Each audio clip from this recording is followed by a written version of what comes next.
morning, this is Khalid Malik's Morning Jam on FM91. We're streaming live on FM91.com.pk. Every Wednesday here on the show, we're talking Green Hour. That's 10 to 11 a.m. We are putting a lens on everything green. We're talking green initiatives. Joining us this morning, a delight to have her, special guest. She's been working and is still working as a journalist in Karachi for the last 21 years, managing newsrooms and reporters. She has a deep interest in Karachi's urban planning, local government and the long-term effects of the city's expansion.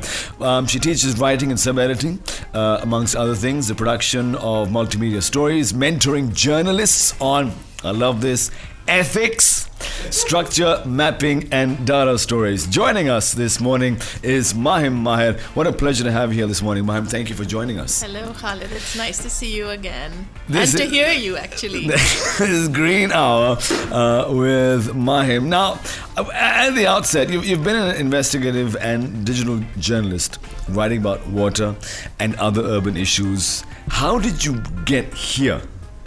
I have no idea. What was the tipping point for you? This is a question that Arif Hassan asks me because he says, "Tum gutter ki queen kyun ho?" Because I like sewage and water networks. So that's sort of the joke in the newsroom.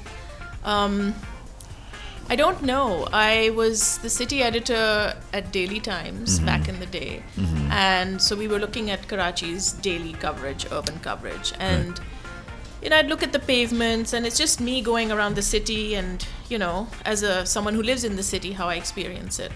And I had a lot of reporters who were very knowledgeable and there was a lot of activism going on. There was URC, NED University, KU, all of these people were doing work. So you got invited to seminars and as you went along and you learned and you felt that the city isn't working for me, you get interested. So that's what happened to me.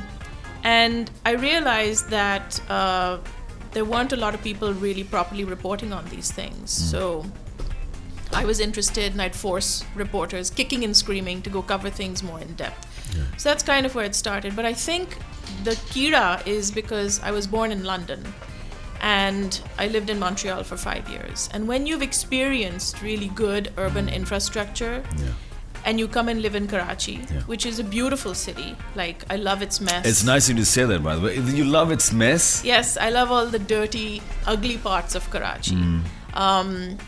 In fact, whenever we have foreign guests, I'm like, should I take you to a Kachi Abadi? And they're like, no thanks. You know what I say when foreign guests come? Welcome to paradise.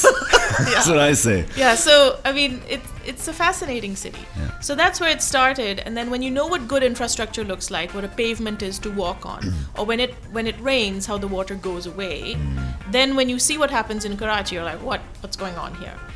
And then it actually also came from this thing where in the newsroom, all the reporters, they would sort of be a bit, they'd be like, no, you can't go here or you can't go there. Like, आप Martin Quarters नहीं जा सकती, आप Garden नहीं जा सकती, अरे, like, you're a burger type, बच्ची. And so, आपको North के बारे में क्या पता है? So then, मुझे, like, तप चढ़ने लगी, I started to get really mad. Because if you tell me I can't do something or go somewhere, I don't like it. So then I started to just get in my car and go places. Randomly, Kati Pahadi and all these places. Yeah. So the more I saw the city, the more I was, like, really interested in it. Yeah. And I just like doing in-depth work because I don't like unanswered questions. So you've seen the city, right? You've experienced it firsthand, or parts of it, or parts of the city where perhaps we wouldn't expect Mahim to venture out into. That's what they say. Not I say, what they said. Who says this? They.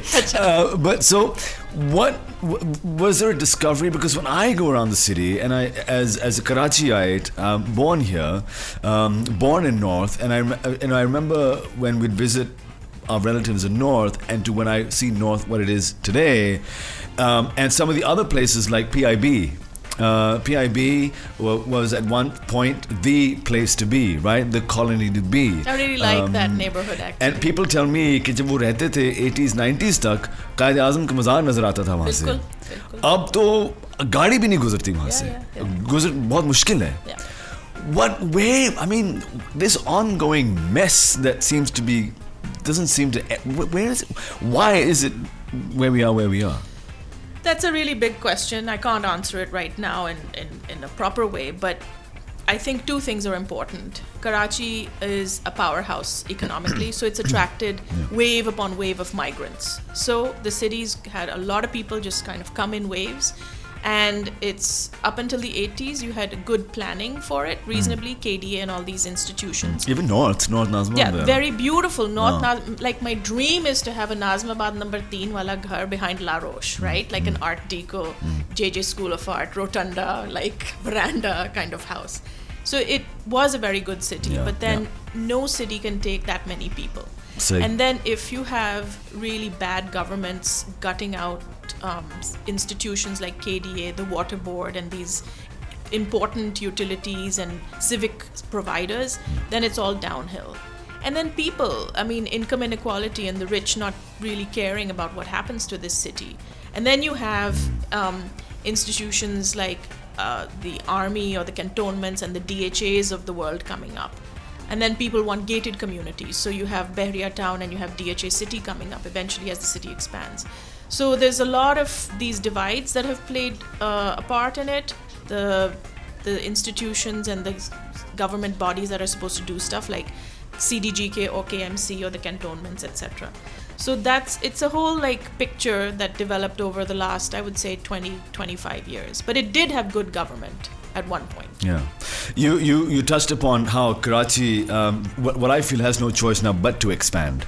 And I don't know, I feel like, I live out near on the highway, and I feel like... I can imagine where you live. But I can only, and I talk about this often with friends of mine, I think there'll come a point where people will be living in Hyderabad and everything will be connected and we'll be expanding further into that sort of area. But do you feel that's where we're headed? I mean, we just have to head there. We have to expand. That's not a bad thing, right? No. It's not a bad thing. Like, we've gone all the way up until the sea, right? So the only other place was to back up into the... Inland. Yeah. So that's okay. Cities expand. And if it's a big, vibrant city like Karachi, it will expand. What's happening with that expansion is another question. How you're planning that expansion is another question. And we already have these gated communities that are De Langeji, De Kathod, all of these areas that are going into Jamshoro, right? Yeah.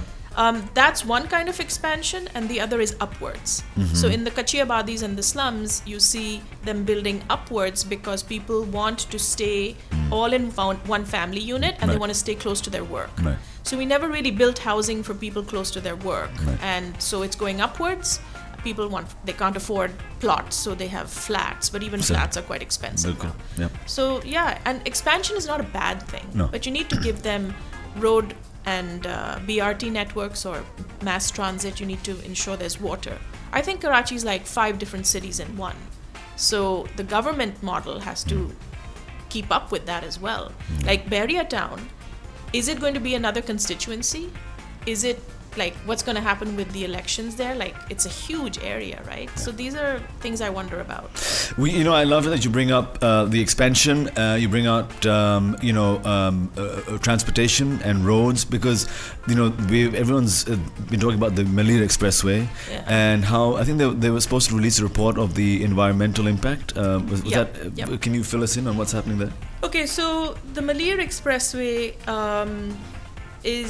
I was really alarmed when I first heard this was coming up. Okay. And I started digging into it. I don't know a lot about it, but I recently went to the environmental impact assessment sort of public hearing.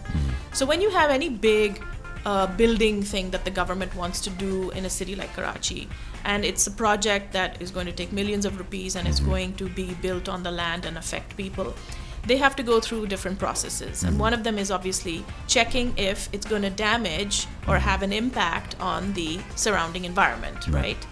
So this Malir Expressway came up during Ishratul Ibad's time. So it's a very old sort of plan. And the problem with Karachi is that the government's forever sort of grappling with how to create these corridors of access, because you have the shipping containers that need all the goods that need to be transported up country, and you have people living in the city who need to get around to neighborhoods. So there was an old master plan from 1975 that said, you could do a northern bypass and a southern bypass, and that would and that's what happens in big cities. You have ring roads and this kind of like connective road infrastructure. So they had the Liari Expressway, which was a really bad disaster. And then when they started talking about the Malir Expressway, I was like, what is going on? Because I cannot imagine they want to build a road next to the Malir River. Now, the only important things you need to know about the Malir River is that it's seasonal, right? So when you think of rivers in Karachi and cities, great cities, if they have a river, like you think of London and you have the Thames there, you have Paris and the Seine. Malir and Liari rivers were not quite like that because they're seasonal. So when it rains, then 2 weeks during the year they would get water, right? They'd flood. So they're not like perennial rivers. But surrounding them, Malir has a lot of green space, right? They have orchards, and it used to be the breadbasket of Karachi. So they now want to connect defense to the highway, right? So they want Behria and DHA City to be connected. And this is not me and my assessment. This is from Chief Minister House. It's a handout where they said this is why we're building it. This is also on the website for the way they're building it through their public-private partnership office. So they say they want to build this thing. The problem is that they've changed the design for it. They've flipped it from the left to the right or the right to the left bank. Of the river? Yes, of the river, because what happens is that you have villages that are coming in the way that happen to be People's Party constituencies. Now, no one should be uprooted, but this is, when you change designs, it can be really disastrous. I'll give you an example. When at Gulbai, a flyover collapsed just a month after Musharraf inaugurated it. It was at Paracha Textile Mills. It was the flyover because they couldn't acquire some land, so they did a really sharp 90-degree curve. And a month after it opened for traffic, it collapsed and it killed somebody. So when you change the alignments or the routes of these major expressways, there's a lot more engineering that has to be considered. So that's alarming. The other thing is there's no transparency. Like, I was at the environmental hearing, right? So they started sort of getting the wheels rolling for this in 2018. Right. And they're having the environment hearing for the farmers of Malir now. And Bilawal already did the groundbreaking ceremony. So it's just like, okay, look, how are you really including the people of that area in the discussion?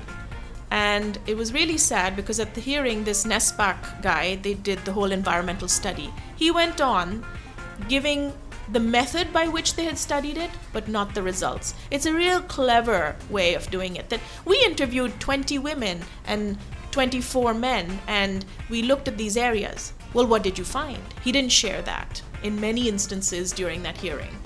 And I was in the room. It was a shadi hall. There were all of these Baloch, Sindhi, and some Pathan men sitting. They were clearly people who could not have read the 800-page report in English. How are they going to cross-question the government? There were fortunately a couple of urban planners present there, a couple of PhD students. I was really surprised. And they had gone through the documents, so they brought up all of the objections. Right. But it's still going to go ahead. And the worst part is all the rich people who have plots there in these areas, in these gated communities, including people in my family, they're like, no, Malir Expressway is great. And there's only one reason why it's not great. When you build along a river, people say, oh, everyone does it in other cities of the world. They've done it in Japan and China. That's true. Building along a river is a great idea, but only cities that have good drainage do it. Karachi does not have good drainage, and I don't need to prove that point. Everybody who lives in this city knows we have really bad drainage. So this is what's happening with that project. So what we're saying essentially is, all things aside, we are when there's no drainage, how will that impact that area? And so are they obviously in the report, and have they indicated that they will be doing something about that? So I'm really skeptical about all these technical plans and reports, right? Because I don't think there's a lot of government transparency. They don't even mention on their websites who is funding this. And who's paying for it. So I can't comment on that right now, but I'm skeptical because what they do is they say they're going to build culverts and siphons and all of this engineering that goes along with when you have a road and you have a river next to it. But I've studied like the K4 project, which was supposed to bring Karachi's water supply, and that's a mess 20 years on. So they're not very good at building this infrastructure. That's why I'm really skeptical. But instead of just talking about the cement and concrete, that discussion shouldn't be happening to begin with, right? Because all of this Malir area next to the river is green, right? It's a basin, the Malir River Basin. And that means that whenever you have rains, the land is sort of it's like a sink, like a basin. And all of the water comes down and it gets absorbed and it goes into these tributaries, these 9 tributaries, and they join the Malir River and they empty into the sea. The minute you start putting concrete or cement or asphalt, you're messing with an ecosystem. So the birds, the bees, the butterflies, the orchards, all of that gets messed with. And the other reason, even if you did create drainage, there's a huge problem with building an expressway. It's called transit-oriented development, TOD, where you build a road or a subway track, then people start acquiring land there to build real estate. So my fear is that all this farming land will go into the hands of people who want to build housing. Right. So you're going to just destroy this green area. So those are the problems. And Arif Hassan told me that every master plan of Karachi up until now has just sectioned off this Malir River area as a green space to be protected for the city. And here we want to build a road through it and everything that comes with it. All right, so we're aware of some of the impact that this expressway could have, and will probably have. I'm assuming that's what you're thinking, because they're doing it, and they say they're going to be doing this stuff, but we're talking about a green zone that was always there, and now there's a possibility that this may be destroyed. We're not sure. So what is the alternative? And I'm curious, at these public hearings, are alternatives discussed? Okay, listen, we have an expanding city. We have people and families moving out. How do we then, if we don't want to destroy this green zone, do they discuss alternatives at the public hearing? Or what? Is there an alternative? Well, I don't know if I don't think they discussed alternatives, and that's sort of a sad part, because that hearing just, people brought up objections and the government officials didn't really, answer their questions as to what will happen with their land and the compensation and people being displaced. So the way of thinking about, well, what's the alternative? That's a good question, but it's not entirely the right approach.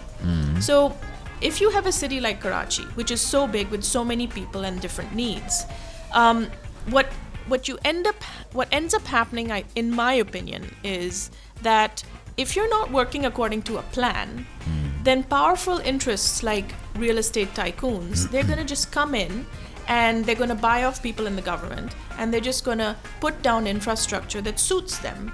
And then because your idaras or your institutions that are supposed to be watchdogs, they're really kind of toothless. So then the government just kind of gives into big business. I'll give you another example. If you look at Bahria Icon, right? So they came in, and because Bahria Icon wanted to build next to Abdullah Shah Ghazi's Mazar, it realized it would need about sort of infrastructure, road space for 3,000 cars that would kind of be coming and going, right? So they redid the entire area around that Jahangir Kothari Parade and the Mandir, which is a centuries-old Mandir. Yeah.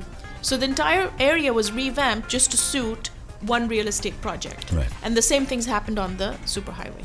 That happens when you don't have a master plan. You don't have a master plan which is being followed. You need experts to be building master plans over time. You have 10-year master plans, right? 75 to 85. We should have been working and building our city according to a master plan that would have looked into 2030 or something like that. And I think work is going on for it. So we've touched on a lot of, I think, pain points and a lot of concerns that citizens of Karachi have had for a long time. And now it's almost like, they've put their hands up, whatever. I just need to look after myself right now. But we talk about expressways being built. The other day, I think we were speaking to Sophia and we were talking about how the first thing we think of is let's build an underpass here, let's build an overpass there, let's build a road extension there, but that really isn't. We seem to be so keen on just building roads after roads after roads because with free traffic, if there's a bottleneck here, let's make an overpass and what else can we be doing instead?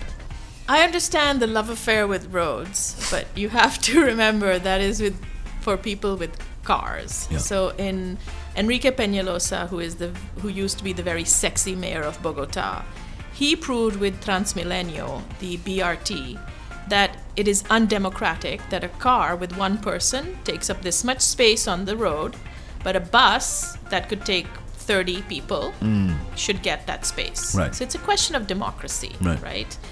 And I think there isn't a single person in Karachi who is not affected by transport problems, That's whether they every one own a of us. Vigo Yeah. or they own a Honda Yeah. CC, whatever, Yeah. right? Everyone has problems. The answer for Karachi is mass transit. But the rich people, they don't want to get on the bus with the Garibs, so you have a problem. Still, there's a huge section of Karachi that wants to use public transport, and I think with the Green Line opening, a lot of young people were very excited. And I keep saying young people because this city has to be for them as well. Not everyone's going to leave and go live somewhere else. We have to live here. So mass transit, it is important for anyone who cares to see what decisions are being made by the government for mass transit. We have to ask about buses, we have to ask about BRT. It helps if you want to read up on some, very few journalists, but good ones, have been writing explanations about how transport should work. So that's one place to go. You can go to Twitter and follow them. Then there's institutions like NED University does an annual urban planning conference, Achha, okay. right? Go and attend it, right? If you go to Google Scholar and you're interested, what you'll just type in Karachi Transport or Karachi Green Spaces and you'll find maps, people who are experts, people who are working in Suparco or KU or other urban planning circles, and they've all studied all of this. All the information is out there. Professor Noman Ahmed has written about water, he's the expert. For housing, you have Tasneem Siddiqui, who just passed away recently, who did Khuda Ki Basti. So if you have the Naya Pakistan housing stuff that's coming up, you can look up history, it's all there. Arif Hassan, who is my guru, he has been writing about Karachi in Dawn. So even if you just go through Dawn, right? And then on YouTube, you have lots of people who have talked about these things. So the information is there. I would just recommend, if you care about these things, you go tap into them. Karachi Bachao Tehreek did some fantastic documentation of the shopkeepers who were uprooted when Empress Market was bulldozed. So go join in, attend their meetings, see what's happening there. Journalists like I'm on Twitter, Unib writing in the news is on Twitter. So there's a lot of people who are doing in-depth stuff, and you can reach out to them and ask them questions, and they should answer. That's getting informed is the first thing. So, and then the World Bank, go look at their website, they've documented everything. So there is information out there. If you want that city, then go find out about it. And I think that in of itself is a message, because if as citizens of the city, we're often find ourselves going, oh, here we go, here's that message. Oh, look, if you really do care about the city, then as Mahim said, search out for these people and tell them what you want. Be an active participant in the making and the reshaping of the city, because I think most of us, and myself included, we sit back and we go, oh, देखो अब ये क्या हो गया, अब देखो कराची को ऐसे ही छोड़ दिया. नहीं, कराची को आपने ही ऐसे छोड़ दिया है, मैंने भी ऐसे ही छोड़ दिया है. So I think that brings home with me, be an active participant as a citizen of the city is really what you're saying also. Right? Yeah, that is exactly. You couldn't have put it better, actually. And I understand the depression, and I see a lot of people who are really depressed and really struggling. because they do love Karachi, they enjoy this city, and they want to live here. But they're really frustrated by what the government is doing. They get caught up and confused by the political messaging. And then there's a lot of polarization on social media. So if anyone criticizes, like let's say the PTI, right, you get trolled. Or if you criticize the political party, you're accused of XYZ stuff. It's not pleasant. So political parties have a lot of noise that they create around issues to divert people. But there's a lot of good journalism out there. Journalists who do need support, actually. If you want them to go keep covering your city and to explain things, demand that I don't understand. What is this Malir Expressway? Tell them, do a Twitter Spaces. I have questions. Answer my questions. Get experts, independent experts who have no political affiliation to talk about things. And all these young people, they showed up for Aurat March or other rallies, hijab rally. All of these young people on both sides of the spectrum, they have political spaces where they can go and do their political activism. And sometimes it just involves showing up. And there's one thing that I'll just end on one note. Yep. It was really surprising for me that my story, Crazy Rich Karachi on digital, was read a year after it was published. It was a long form piece on why Karachi city is so rich, but its city government is so financially poor. Nobody read that piece, and I was really depressed about it. A year later, Karachi flooded. And I found out that a lot of people were then reading it because the rich, they can buy, they can get delivery to their house for food, they can get tankers delivered for water, they can have their servants, they can get generators for Bijli and solar. The one thing they couldn't buy was a collective sewage system in defense that was outside their gate. So they're all wondering, why have we flooded? Why have we flooded?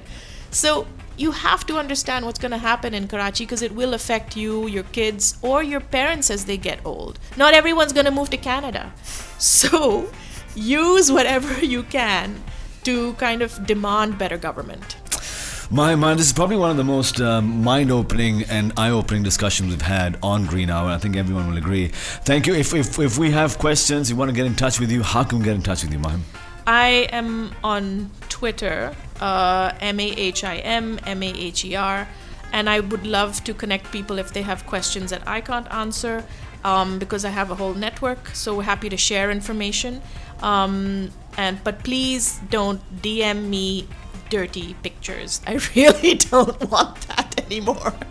On that note, Mahim joining us this morning. Thanks so much, Mahim. Truly, thank you so much. This is Green Hour on FM91. A reminder that we will be back next week with another special guest here on Green Hour. Thank you for joining us this morning. We'll catch you again. May your news be good news.